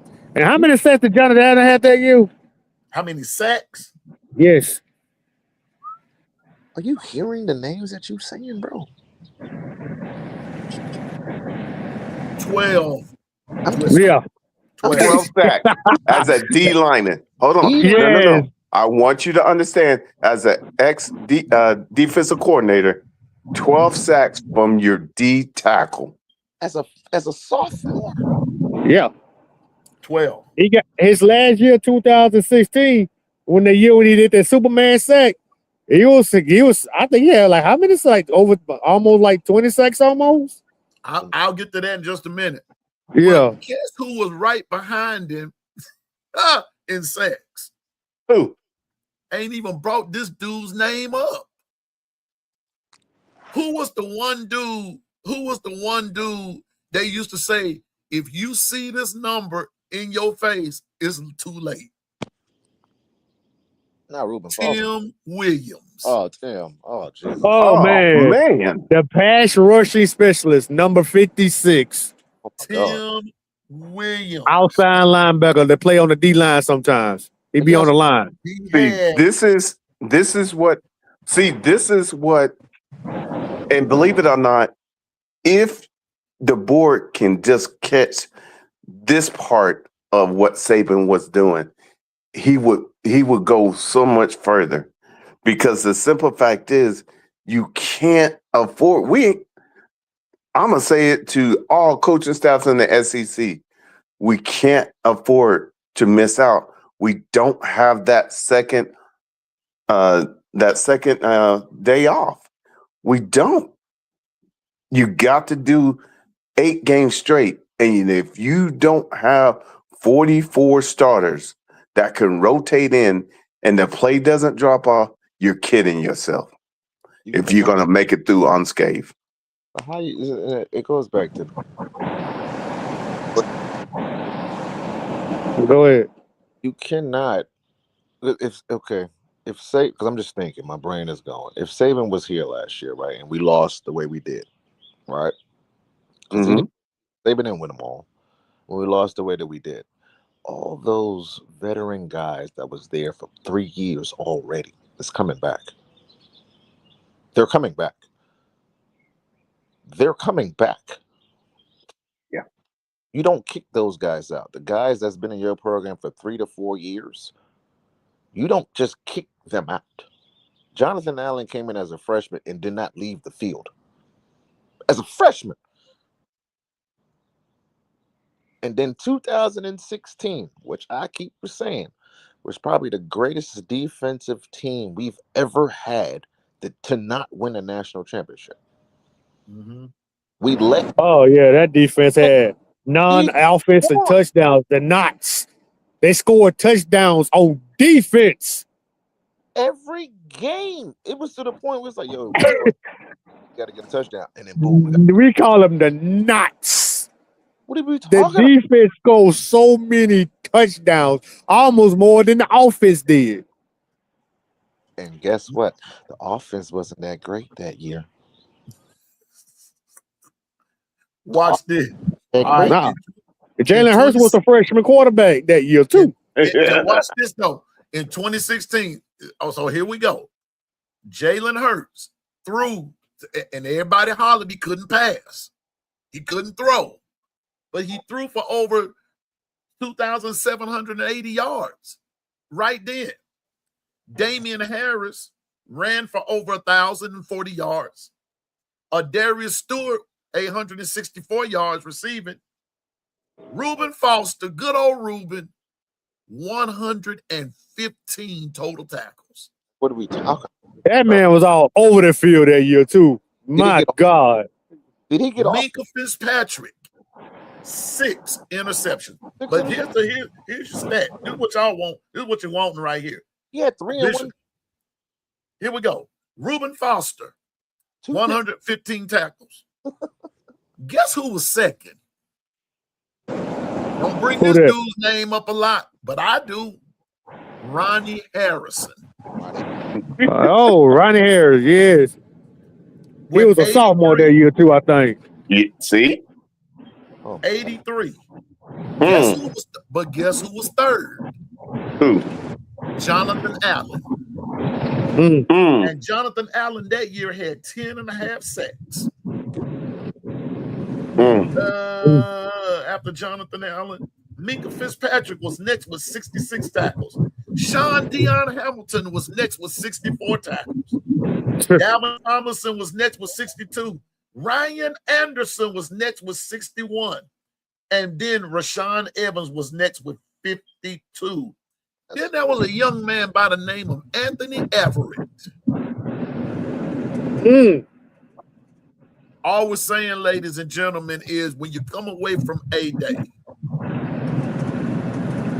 will you see not so much this type player, but will you see this type effort? The potential of the effort. Now, you won't know what's there until September 5th. You really won't know what's there until you see them. This is what Governor's saying. Until you see them play someone besides themselves. You won't know. We won't really know what we have until then. And even then, on that first game, you won't know everything. But you should know some things. that's what I'm saying. Don't look at the scoreboard. Scoreboard is Man. See, when I go back down memory Okay, lane, so- Twister, Go Bishop, ahead. when I go back down memory lane, Bishop, Twister, and Governor, Yes, sir. I don't just go back and look at championships. I could care less about that. They're good, they're fine. But what I look at is the effort of a player. I go back and look at the stats. What Bishop say, the documentation. All these folks got to hollering about what Jalen Hurts couldn't do. Jalen Hurts just proved that he could. But I kept telling everybody, in that Georgia game, Georgia had to also adjust their defense because Jalen Hurts was putting the hurt on everybody. But see, no, hold on. Stay right there. Know the difference is in that time and era when people were playing one another, you got to remember when you stack games, all of a sudden you get little key nuances that you know how to make adjustments until you play them and you got all the answers. And the only way to go above that and go to the next level is you got to change the quarterback. Hold on. Yeah. Not off topic. Hold on real quick. I'm looking at this comment, right? Two things could be true at one thing. Go ahead. Tua won us the natty. He won us the natty off of the plays that he had in the second half, yes. But before you get to the natty, who won us the SEC championship, bro? Jalen Hurts. Jalen Hurts. That was the very next year. So hold on, right? But who got us to the natty? Jalen Hurts. Was it Tua that got us there, or was it Jalen? it was Jalen. Jalen. Okay. So don't Jalen. tell me that Tua got us the natty when he didn't get it. But see, no. Hold on. I want them. I get what you're saying that Tua through the natty pass. Yeah. But understand, in order to get there in the totality, it took the entire team to win the natty. Tua won us the Because you natty. had to have a head coach that was heady enough and was willing to walk on water to make the change at halftime to go to Tua. Exactly. Because, like I said, I'm not wrong with that statement. Tua's one of the natty, but somebody else could be like, no. But Moon Rocker, hold up, bro. Wait a minute. Hold up. So wait. So let me go. Let me see. Either. I can't agree with this comment either. I love you, Moon, but I can't really agree with this comment because the defense didn't do it all. Because Jalen's freshman year, he did enough to get us the natty, and the defense didn't get us the natty. They folded. Man, and Governor, remember, Jalen almost won us the natty in 2016. Exactly. And the defense just gave out. He The never defense, because he scored the last touchdown that could have won us the championship. And the Deshaun Watson, that part. Hey, but But yeah, no. Hold on. But if they didn't play the game the year before and know that they had to work on something to be ready for the next year, they would have never won it. exactly. This is what we're talking about. You have to be able to be forced by fire and love it and realize there's levels to this. And if we're really going to go after a national title and we love to be national title holders, then you know what you got to do. and I'm gonna say this too. Go ahead. If Alabama want to win so much, remember the losses that we had, painful losses like the Auburn game. They could not wait. They even screenshotted on their phones to remind them, said they want to get back to get their revenge on them. That championship when Clemson won, they screenshot that all season to motivate them to get back to Clemson. And then when they get back to Clemson, they beat the brakes off of them. They used to be determination. They want to get back to Clemson. They said, I hope Clemson be good this year so we can get our lick back for them at the goddamn playoffs. They used to be doing that. They used to motivate themselves to get back to avenge their losses that they used to have. This right here, Alabama got going on right now, they don't got that same grit, that dog in them like they used to have. They used to look at that screen to see these other teams winning championships. And they'll look at it and they'd be disgusted and angry and they would practice even harder all season. No let up, don't matter. They will train their asses off to get back to where they used to be so they won't lose again. That was the grit we used to have. We lose the game, we use that like that's the end of the season. One loss means we didn't do nothing right. Two losses, even worse. That's how it used to be. The grit. I don't see it no more. Governor, what were you about to say? Because I'm listening to Twister too, but it's Twisting all the bottle caps. It's been his straight fire. I love it. Great job, Twist. I'm just baffled at certain things that we focus on. I'm like, we're not focused. We as the fans, and I got to put myself in there. We have lost sight on the details. We want to look at the flashy. We want to look at the big names, like the comment Tua want us to natty. What? No, Nick Saban wants us to natty because he put Tua in. That's a coach's decision. And I ain't mean to cut you off, Governor, my brother. Remember that same game when the goddamn players were fighting each other through their whole game. Fighting, and Coach Saban was still coaching through all the chaos on the sideline. This dude named, I think it was number 48. Yeah, and Nick, that guy on the team that got kicked off the team the other year, the transfer number 48. I know he started going against one of the assistant coaches. The man through all of that, and we still won the championship. Nick Saban coached his ass off that game through all that chaos we went through, and we still won the game. We still won the game. Yeah, Coach Saban deserved that. Yeah, Coach Saban won us that natty. Yes, you did say that right, Governor. Coach Saban won us the natty. Through all that crap we went through, we still won the game. That's not just one. I could bring up another example of how Coach Saban won us the natty against Clemson when he did the onside kick. What are we talking about? Oh yeah, that sneaky grin. Time out. Y'all breaking up. I can't. It's like everybody got a matrix going. I see it. Can you hear me? I hear you, but I just don't understand. It's like there's a lot of. Can y'all hear me? Can y'all hear me? Yeah, we can hear you. But it's a lot of static. I'm getting a lot of static. All right, hold on. Oh, correct. Well, back to what I was saying. That year, Governor was talking about when Coach Saban won us the natty. Remember the sideline when offense, when that guy named, I don't know, he was number 48, got into it with one of the offensive, one against the assistant coaches.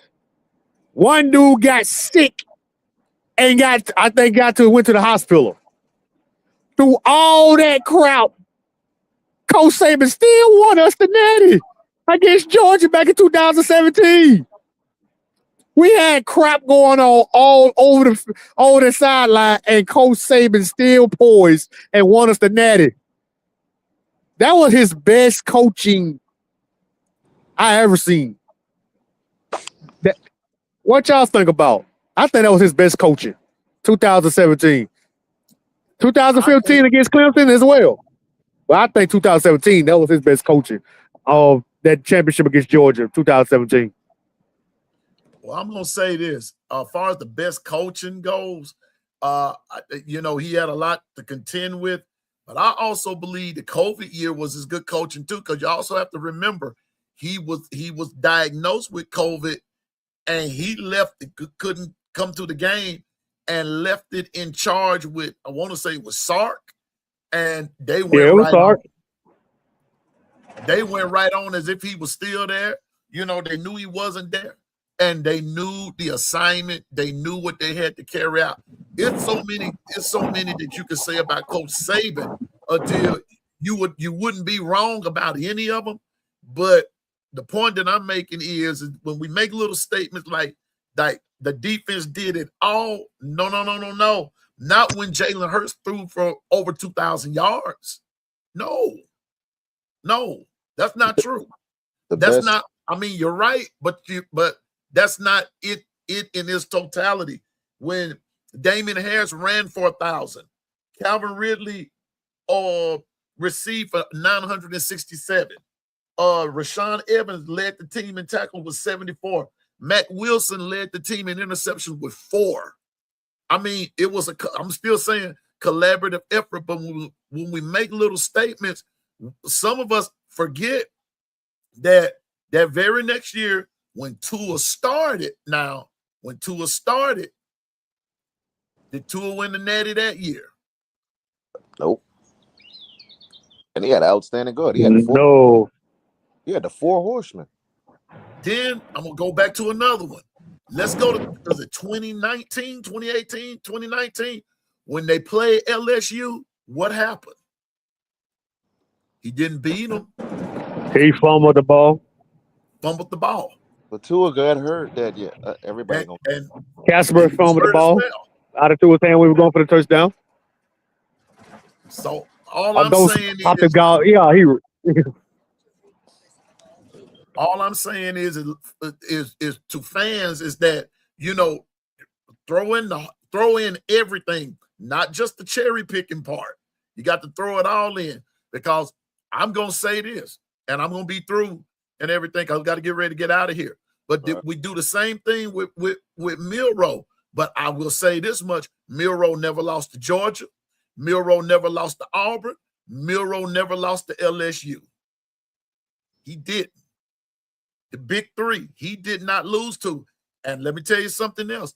And when you go and you ask those former coaches, those coaches that were there, they were glad, and Kirby Smart and all them, they were glad he was gone, because he was torching them. So it goes back to the effort. That's all I'm saying, the effort.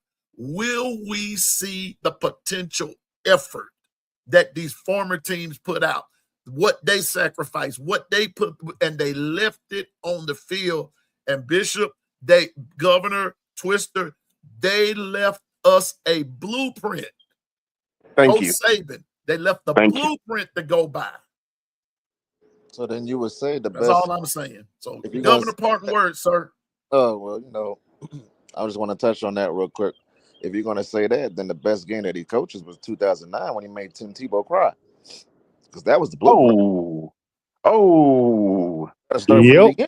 Yeah, buddy. Yeah, buddy. Because that started him crying. He ain't never been the same since. Okay. But parting words, glad I woke up this morning. Always. It's always a blessing. It's always a blessing to talking to you guys.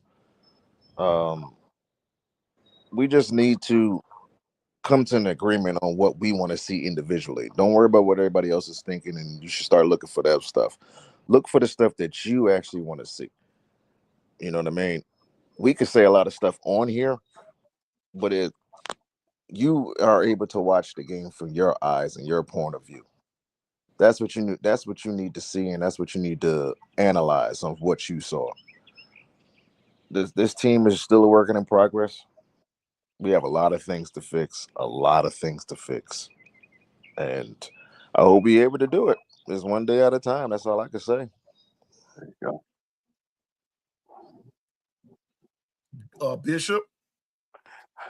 What I would say is now that the gumbo has been made and you saw all of the ingredients come together, now you know how to be a fan to support your team and promote them and hold them to the fire. Because understand they're gonna need you. Because by game 5 and 6, if they don't have 44, they're gonna be running on fumes. Got it. You got it. Twister. Well, before I start saying my speeches, all I can say is thank the Lord for waking me up to see another day. Yeah. As y'all know, I'm on the road working right now, but I had to get some of this gumbo this morning. I had to talk. I had to talk for this, but thank God that I'm on the road and everybody's still alive above ground. And that right there, thank the Lord. I thank our Lord and our Savior Jesus Christ for that. All I can say, man, we just need to practice, man. No favoritism. Just just bring out that grit. No, it ain't gonna be like the Alabama of old, all the dominance and made everybody crap their pants when Alabama get on their field. But we need to have grit, no favoritism. Just start, let them guys start with the potential they have. There And you go. rotations, like Bishop put out. When the defense always had starters because they always rotate them and they always they never left. We need to have that back again. We need to have all that back again. No favoritism. Let them all eat. Like I said about the practice, let them suckers practice like they gonna start. So when one go down, the other one's still there. So all I can say, man, roll tide. I believe we can go undefeated. Yeah, I said it. We're gonna go on the field. We play hard. Have our grit. Just get to work. Roll tide, guys, and I'm out, man. I'm on the road and the traffic is bad. I hear you. I hear you. I hear you. Be safe out there. Be safe out there, bro. Yes, thank sir. you, Bishop. Thank you, Twister. Thank you, Roll Governor. tide, you guys. Roll Tide to you, my brother. Thank you, Be Sharp. I saw you over there in the chat. Roll Tide to you, my big dog. That's my big brother, y'all. Be Sharp. Always glad to see you and everything. But I'm just gonna say this: it's good to go down memory lane, but we got to continue to move forward. But like I said, I just want to see if the same mindset will we begin to adopt the mindset. Will our players begin to adopt the mindset of the guys that we were just talking about, those teams that we were just talking about, even in the era of which you were or which you're in now? Can you adopt the mindset? And it's then and only then that I think you'll see change. And so when I come from A-Day this time, Governor and Bishop, I'm coming from that perspective. Do I see a potential of mindset that these guys going to play with a particular grit, a particular stamina, a particular aggressiveness that takes you to the next level? And so that's what I'm looking at. So I want to thank Governor, Bishop, Twister. I saw Coach Carl. Roll Tide to you, one of our Gumbo Chefs. I saw Be Sharp. Thank you for coming. Thankful for everybody that's coming. Just continue to stay focused, drive, and go forward in the name of the Lord Jesus Christ. And remember, you can do all things through Christ to give you strength. But you also have to remember, trust in the Lord with all your heart. But lean not into your own understanding. In all your ways, acknowledge him. He'll direct your path. He'll show you which way to go. And you'll like the plan that he has for your life. And remember this kitchen is big enough for everybody to cook in. And at the end of the meal or at the end of the session, everybody going to get something to eat. So that's what we're all about. And so we hopefully that, hey, no sense in being jealous of nobody. Hey, just go in there and do your good cooking. Somebody's going to enjoy what you got to bring to the gumbo. I'm just saying. And don't forget, ladies and gentlemen, when you're doing the gumbo and you want to throw some crawfish in there, purge your crawfish, please and thank you. We want grit on the field and not grit in the gumbo. That's it. That's what we're looking for. Grit on the field, not grit in the gumbo. Just always remember, Piano Man don't know everything. I just know what I'm talking about. So it's cool to be a fan, but don't forget, in your fandom, be realistic, and everybody's going to be cool.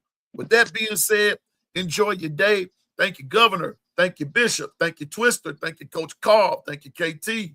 Thank you to all the Gumbo Chefs, and thank you to all of the crews within the crew of Long Run Nation. Now, listen, it's time for us to bump these subscribers up. Let's get with the getting here. And I want us to kind of, I do want to see 500 before too long. But like Bishop said yesterday, hey, let's get us up to 1,000. I think we're doing a good job, and I think we deserve that. But it takes all of us. So I'm going to do my part. Let's all do our part. Let's be the tide outside of the tide, and let's do our part. Hey, 10 more days. A-Day is coming. Hope to see your face in the place. All right. So with that being said, on behalf, I got to say this. I got to go back to church tonight, Bishop and Governor. But I'm going to use this. I won't see her tonight. But anybody that opposes Alabama, on behalf of Stephen Hicks, OG Gill, and the crew and the No Mercy crew, with the exception of the Alabama Crimson Tide, all other fan bases, we wish you nothing but the absolute worst. The absolute worst. We wish you nothing but the absolute worst. Thank you, Stephen. Appreciate you. Hey. That's it, bro. That's it. That is one love. Y'all gotta admit that was good gumbo today. No doubt. That was in there. That was in there. And look here, there's a lot of Zatarain up in there, kind of got spicy. That's the best way to eat some gumbo. And get your little rice and a little cornbread with it and drink some tea. You don't like that gumbo. Oh, stop, bro. Stop. I'm telling you. So anyway, y'all have a great day. And so with that being said, the kitchen is closed. The Gumbo Chefs have left for the day. There will be no second show today. That will be tomorrow. And the Gumbo Chefs are gone. Piano Man and Elvis are leaving the building. Y'all have a great day and roll tide. See you tomorrow.